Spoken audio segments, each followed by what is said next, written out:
इंदापुरातील भिगवणच्या तरुणी अपहरण प्रकरणात एक नवा ट्विस्ट आलाय।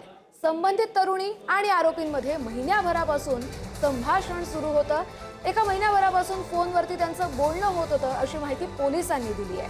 अपहरण झालेली तरुणी आणि आरोपींचं घर शेजारीच होतं। अपहरण झालेल्या तरुणीच्या शोधासाठी पोलिसांची सध्या 6 पथकं रवाना करण्यात आली आहेत। भिगवणमधून मंगळवारी दुपारी चर्चा सुमारास 21 वर्षीय तरुणीचं 2 तरुणांनी अपहरण केलं आहे आणि याच प्रकरणी 2 जणांच्या विरोधात भिगवण पोलिसात अपहरणाचा आणि जबरी चोरीचा गुन्हा दाखल करण्यात आला आहे।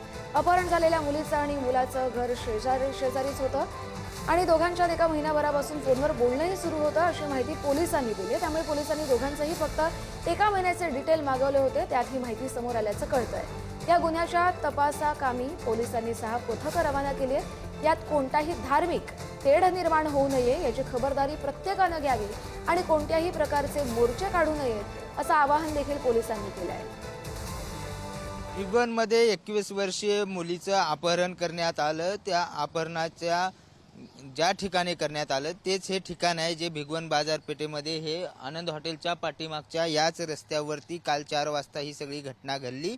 त्यानंतर सकल हिंदू समाजाच्या वतीने भिगवण बंदची जी आहे ती हाक देण्यात आलेली होती आणि आज आपण सकाळपासून बघतोय की ही भिगवणमधली मुख्य बाजारपेठ आहे, ज्या बाजारपेठेमध्ये मोठ्या प्रमाणात वर्दळ असते। ती आज सकाळपासून मात्र मोठा प्रतिसाद जो आहे तो या भिगवण बंदला पाहायला मिळतोय।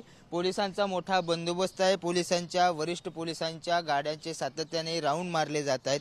कायदा सुव्यवस्था पाहिली जाते। मात्र सकल हिंदू समाजाची जी मागणी आहे की आरोपीला लवकर पकडण्यात यावं, मात्र आरोपीचा शोध पोलिसांकडून घेण्यात येतोय। अद्यापपर्यंत आरोपीचा कुठलाही शोध पोलिसांना लागला नसल्याने सकल हिंदू समाजाच्या ज्या मोर्चाचं नेतृत्व आमदार गोपीचंद पडळकर आणि आमदार संग्राम जगताप करणार आहेत। आज 4 वाजता हा सगळा मोर्चा निघणार आहे। पोलिसांनी या मोर्चाला परवानगी नाकारली आहे, मात्र पोलिसांनी आरोपींना शोधावं, आम्हाला परवानगी नाकारण्यापेक्षा अशी मागणी गोपीचंद पडळकर यांनी केलेली होती।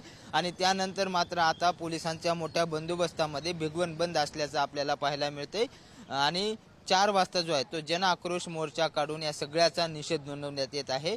मात्र पोलिसांकडून सातत्याने आरोपीचा शोध घेण्याचं काम सुरू असल्याचं सुद्धा एकीकडे पाहायला मिळतंय।